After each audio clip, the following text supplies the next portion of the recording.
E aí hoje a gente vive numa sociedade com baixa tolerância à frustração, que na primeira crise trai, na primeira crise rompe. Sim. Então, o que que esses casais disseram, né? E tem um autor que diz isso, né? No nosso tempo, a gente aprendia que quando uma coisa quebra, a gente cola, conserta. Hoje, joga fora. E então, eu não sei se respondo com essa reflexão, mas nas relações de longa duração, a infidelidade ela é menos comum porque as pessoas descobriram esses caminhos de como conversar, de como esclarecer as coisas. Não é uma regra, Uhum. porque se o casal não aprendeu isso até os 60 a mais, mudar os padrões vai ser complicado, porque na relação conjugal o casal vai estabelecendo padrões e esses padrões eles se cristalizam. Então, por isso que tem que ir para terapia. Se não está conseguindo sozinho, tem que ir para terapia para construir novos padrões. E mudar padrão de comportamento é uma coisa dificílima. Quando envolve uma dupla, triplica a dificuldade. E eu vou pegando o teu gancho e não vou fazer uma afirmação, vou tentar fazer um questionamento. Quer dizer, o quanto a história familiar de cada um, daquele homem, daquela mulher, daquele homem que está se relacionando, independente, com um homem que está se relacionando com uma mulher, o relacionamento afetivo.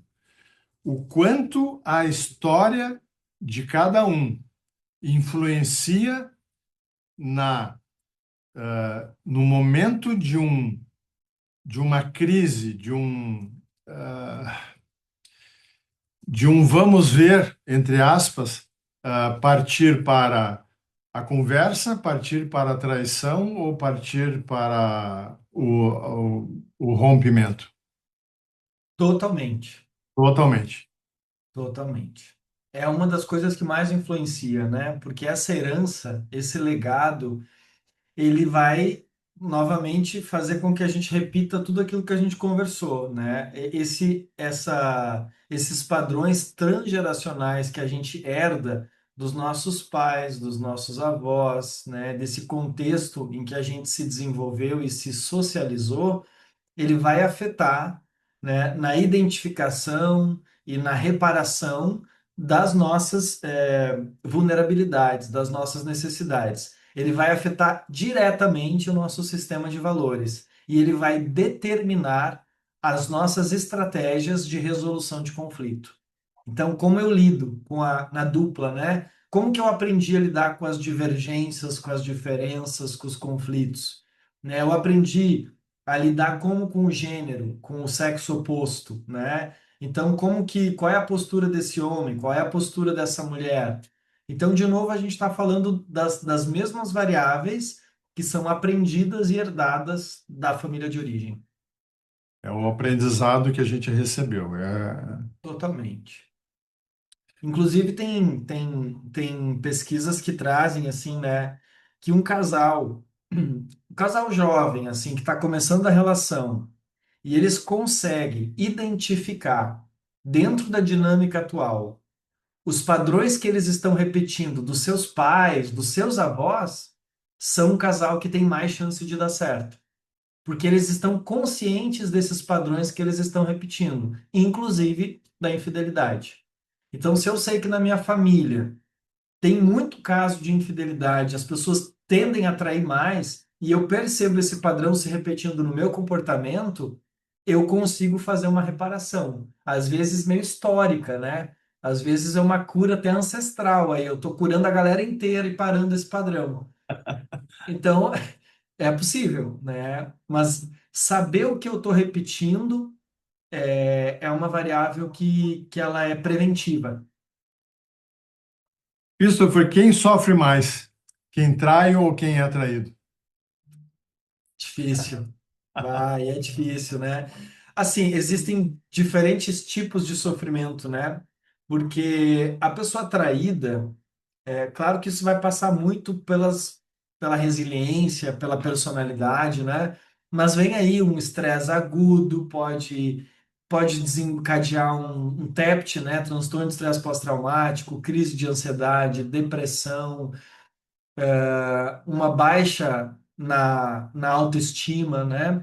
Principalmente se essa pessoa ela já tem, né, na personalidade uma tendência à submissão. Ela entende que ela é responsável por isso, né? E eu acho que isso é muito delicado de se dizer que a pessoa traída contribuiu para a infidelidade. Eu acho que a infidelidade ela pode ser sintoma da relação, nunca a responsabilidade da vítima, né? Dentro de uma dinâmica. E a pessoa que traiu, como a gente falou antes, né, que tem infidelidades e infidelidades. Nem toda infidelidade tem a mesma gravidade, a mesma história, né? Então a gente pode estar falando de uma pessoa infiel que está cheia de culpa porque foi infiel numa relação suficientemente boa, e pode estar falando de um infiel que fez isso porque chutou o balde e não queria mais saber de nada. Então vai haver sofrimento, em diferentes proporções, assim. Não Tá, tem como dar uma resposta única, assim, né, de dizer que um sofre mais que o outro. Claro que a tendência sempre, né, é a pessoa que foi enganada, a pessoa que foi submetida à desonestidade sofrer mais. tá, mas então agora eu vou fazer duas colocações numa só. Ah, já querendo colocar também o sofrimento no, não sei se fica meio pesado ou inapropriado usar a palavra o traidor, me ajuda. Quem trai, vamos dizer assim, talvez menos ruim, Uhum, vamos uhum, supor. uhum. Quem trai? Ah, existe arrependimento real ou simplesmente o que acontece é ah, uma tentativa de reparação de um erro momentâneo? Eu tenho que recuperar o prejuízo. É aquele homem que começa a mandar flores e manda joias e convida a mulher para viajar. É aquela mulher que chega em casa e espera o homem perfumado. Enfim, existe arrependimento real. E aí eu já entro também na mesmo. Quer dizer, se a pessoa se arrependeu mesmo, ou ela vê que consegue contornar a situação, qual a possibilidade dela trair de novo? Olha, agora eu abri o leque assim. Sim, existe arrependimento real. Felizmente existe, né? Justamente quando a gente vai para uma terapia em que nós entendemos que foi um caso, né? Num momento de crise, de fragilidade, mas a história dessa relação ela pressupõe que se possa resgatar. Há sim arrependimento real, genuíno e todo um investimento, né? Porque o primeiro passo é o arrependimento, né? Dentro daquela conjuntura que eu comentei antes. Qual é a gravidade do caso extraconjugal, né? Então, há o arrependimento como primeira fase. Mas além do arrependimento, já respondendo à tua segunda afirmação, Sim. vai exigir muito investimento, porque o resgatar a confiança, resgatar a segurança emocional é uma coisa complexa, né? Ela é uma coisa que vai se construindo. Então, a pessoa que foi infiel e que está verdadeiramente arrependida, ela também vai ter que se submeter a um período longo de muito investimento para resgatar a confiança. E às vezes a traição ocorre novamente como uma consequência desse processo, porque a vítima ficou retalhando, não conseguiu, né, distensionar e não conseguiu criar condições favoráveis, entre aspas. Eu vou usar uma expressão de senso comum aqui, né? Mas muitas vezes a vítima faz da vida do traidor um inferno. Ah, porque é vingança, porque tá doendo, porque eu não quero mais saber. Então, essa postura, né, de retaliação, de vingança ela vai contribuir para outra pessoa novamente trair. Porque daí se criou um contexto muito de muita animosidade. Por isso que a reparação do evento traição, ele requer disponibilidade de ambos, o traidor e a vítima. O traidor tem que estar arrependido e buscar investir, e a pessoa que foi a vítima do desacordo, ela tem que estar disponível a criar condições para esse resgate acontecer. Às vezes não é o que acontece, né, Jamílio? Às vezes as pessoas ficam se degladiando, se machucando muito, e aí é quando na avaliação conjugal, na avaliação clínica, a gente sugere que o melhor é a ruptura, né? Porque às vezes as pessoas não conseguem resgatar, mas estão muito apegadas ao vínculo e preferem ficar se machucando do que viver o luto da relação. Sim, e dentro dessa retaliação que tu falasse, ah, tu tem como contextualizar diferença entre perdoar e esquecer. É, a gente sempre trabalha uma ideia bem interessante que é você não perdoa o ato, você perdoa a pessoa.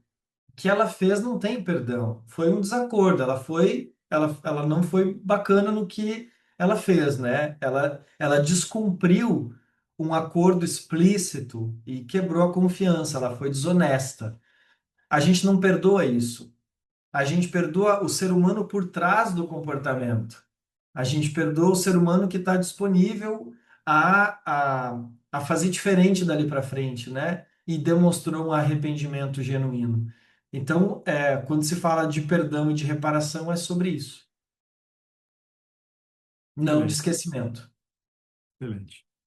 Ah, só dando um break agora, ah, eu queria só perguntar para você se você se inscreveu no canal, se deu like, se compartilhou, porque agora você já viu, já estamos aqui no ápice do nosso episódio, então inscreva-se no canal, dê o like, compartilhe. E também eu quero agradecer os nossos patrocinadores, tá? A Auto Novo. Seu carro arranhou, amansou, a Auto Novo resolve. Vai lá, fale com o Tani, o link está aqui embaixo. A Auto Novo está sempre para deixar o seu carro impecável. E anunciar o nosso novo colaborador.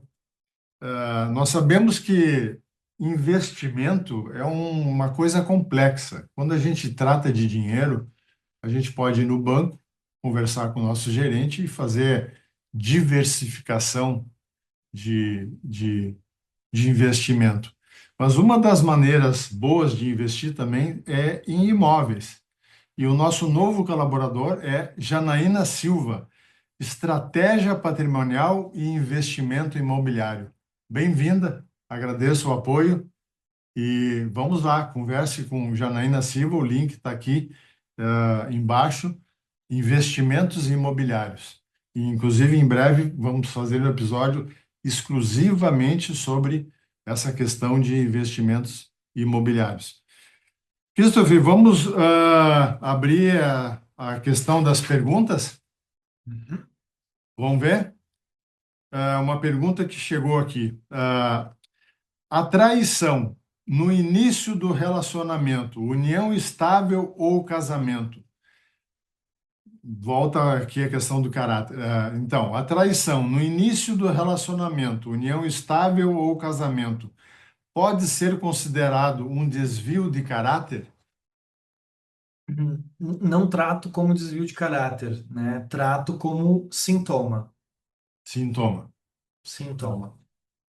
E sintoma de que a relação já não começou bem, né? Porque é, não é comum as pessoas traírem na fase da paixão, né? Quando elas estão apaixonadas ali, que o investimento emocional, sexual, ele é todo para a pessoa, né? Então, se a gente fala em relacionamentos no início, estou pensando aqui 2 anos, 3, 4 anos, né?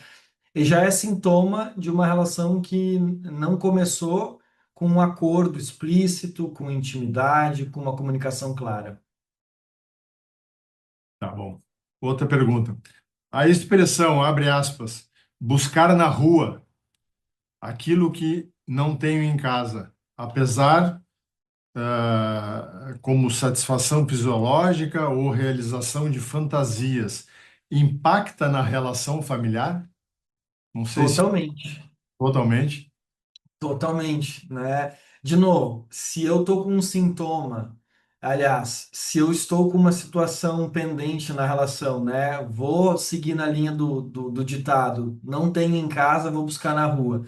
Se não tem em casa, tem que estabelecer, né, uma comunicação honesta e dialogar sobre uma coisa difícil, né? Que é uma necessidade que não está sendo atendida. E ambas as pessoas precisam ter a oportunidade de se expressar.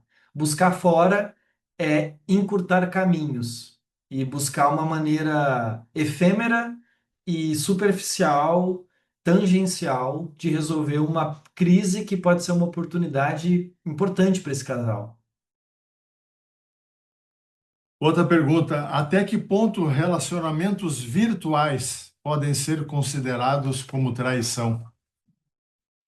Se no acordo deste casal, desta dupla, eles definirem que trocas midiáticas são infidelidade. Hoje tem até esse termo, né? Muitos autores usam o termo infidelidade virtual, né? E a gente está, como eu falei lá antes, meu amigo, a gente está falando de infidelidade afetiva sexual, né? Mas um casal, ele pode se trair de muitas formas. Pode ter infidelidade financeira, pode ter infidelidade em termos de lealdade com pessoas, né? Tem casais que se escondem muitas informações. Então, existem muitas formas de ser desleal, né?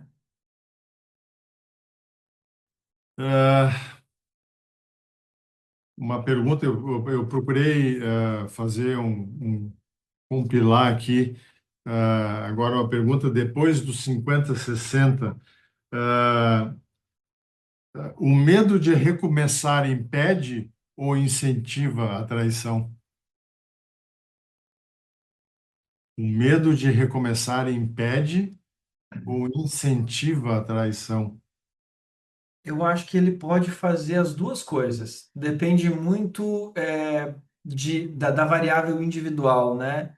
Ele pode tanto, se uma pessoa ela não é uma pessoa que arrisca tanto, pode ser um impeditivo. Se ela arrisca mais, ela vai encontrar nesse sintoma uma fuga da relação. Mas em qualquer dos casos, não é o método mais assertivo, né? O método mais assertivo é abrir o jogo sobre o que não está bom na relação e haver um espaço para dialogar sobre isso. Porque o contrário disso também é estagnação, né? E um casal que fica estagnado, ele está fadado a não ser feliz, porque a vida ela não é estática, né? As crises e as fases do ciclo vital, elas precisam ocorrer, né? A gente ficar pegado a uma fase, estagnado, vai impedir, vai minguar, né? Vai minguar a relação e os indivíduos. Quando uma pessoa começa a esconder coisas, a traição já começou? Possivelmente é uma porta de entrada. Isso foi uma pergunta minha. O que é pior? Uma traição num relacionamento afetivo, amoroso, conjugal ou num relacionamento entre amigos, entre ah, infidelidade, né? Uhum. De amigo, Traição é, entendi. Uhum. enfim. Porque pode ser uma traição de uma combinação, de uma informação, de um acordo. Sabe Vamos que para tipo, outros tipos de relacionamento, quer dizer, se a pior traição é entre um relacionamento conjugal ou existe, pelas estatísticas, pelos estudos, do ponto de vista ah, de sentimento, de Uhum, entendi. consequências, entendeu? Para responder essa pergunta, eu teria que abrir aqui uma série de caixinhas, mas eu vou responder de uma maneira mais objetiva, Jamílio. Se a gente elimina a primeira parte do fenômeno, que é o sexo ou o envolvimento emocional com alguém, e a gente vai só para a segunda parte do fenômeno, que é a confiança, a dor é a mesma. Porque eu confiei em alguém, confiei uma informação, uma confidência, confiei uma vida, uma coisa que é cara para mim, e a pessoa traiu isso, né? Então, se a gente parte do elemento da confiança e da honestidade, a dor é a mesma. Dor é mesmo. Excelente. Christopher, olha, sabe há quanto tempo a gente está conversando?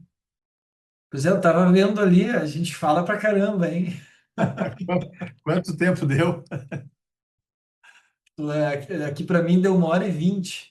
É, mais ou menos isso. Enfim, nós estamos chegando perto do final. Show, E show. como de praxe, então, assim, tu tens a palavra para fazer o teu encerramento. Pode falar sobre o que tu quiser, dar o recado aqui pro Man of 60. Bom, eu vou depois a gente falar de temas, né? Aliás, de um tema tão delicado, assim, cheio de coisas que mexem profundamente com as nossas questões mais íntimas, mais pessoais, né? Porque quem nunca esteve diante de uma situação, né, na vida, sobretudo as pessoas do canal, né, de homens e mulheres 60 a mais, que já souberam de alguém que traiu, foi traído, já vivenciaram, já foram ouvintes, já foram vítimas ou mesmo já foram algozes, né? Vou usar esses termos mais clichês, mas já tiveram envolvimento, né, no fenômeno infidelidade ao longo da vida. Então ele é mais presente do que a gente pode imaginar. Então, depois de tanta informação sobre isso, eu acho que a gente também gostaria de fazer um fechamento mais esperançoso, assim, né? Que, bom, como eu disse antes, né, a infidelidade ela não é uma sentença de morte para um casamento, né? Ela pode ser resgatada. Mas eu gosto muito da ideia, apesar de ser terapeuta clínico, né? E trabalhar muito com intervenção, às vezes apagando incêndio, se a gente pode trabalhar na prevenção, eu acho que é sempre muito mais legal, né? E a prevenção o casal precisa ter como parâmetro para prevenir esse fenômeno, né? Para se proteger um pouco mais da possibilidade de trair e de ser traído. Flexibilidade é carro-chefe, né? A flexibilidade ela prevê, inclusive, tolerância ao erro do outro, tolerância àquilo que não me agrada, às divergências. Então, flexibilidade é um padrão ouro. Todos os casamentos vão ter conflitos e crises. Conflito e crise gera crescimento. Então, se o casal sabe manejar a crise, né, o conflito de uma maneira madura e flexível, eles vão superar as adversidades da vida e da vida conjugal, né? E o mais importante, que é construir dia a dia, mês a mês, ano a ano, intimidade emocional. Intimidade é esse conceito, né, de você poder se sentir seguro para abordar qualquer tema com o teu amor, com a pessoa que está contigo, entender que essa pessoa não vai te julgar, vai te acolher, vai te escutar e vai ponderar sobre o que ela consegue receber e fazer e o que ela não consegue receber. Então, para uma relação dar certo, para um casamento ele ser suficientemente bom, ele precisa de flexibilidade, acordos explícitos, consenso e muita negociação. Muita negociação. Antes de qualquer coisa, o casamento precisa disso, né? Mas os cônjuges, essas pessoas envolvidas, elas precisam se conhecer muito bem ou buscar se conhecer seu sistema de valores e as suas necessidades individuais, suas vulnerabilidades, e saber comunicar isso para o parceiro, sendo leais a elas mesmas. E se a gente conseguir fazer tudo isso, o resultado é bom. Bom, ah, tu sabe que tu já está convidado, né? Tamo aí, vamos lá. É só planejar e a gente se Bom, prepara para tu, conversar. tu vai voltar, certamente. Depois desse magnífico tempo que tivesse aqui com a gente, tu vai voltar. Te agradeço muito, tá? E uma saudação especial aos amigos 60 a mais dos Estados Unidos e do mundo. Sejam bem-vindos e lembrem-se, Men of 60 não é sobre idade, é sobre postura.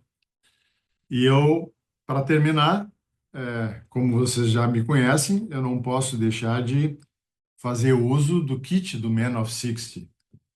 Aqui é para o colesterol, aqui é para pressão, aqui é para vitamina D, e esse aqui, azulzinho, é para postura. Se é que me entende. Até o próximo episódio.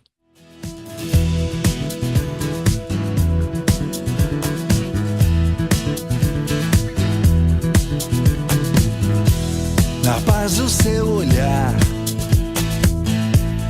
mora uma menina em noite colorida. Canta o que é só seu. Linda, linda, seu sorriso é um balé. Je t'ai frappé.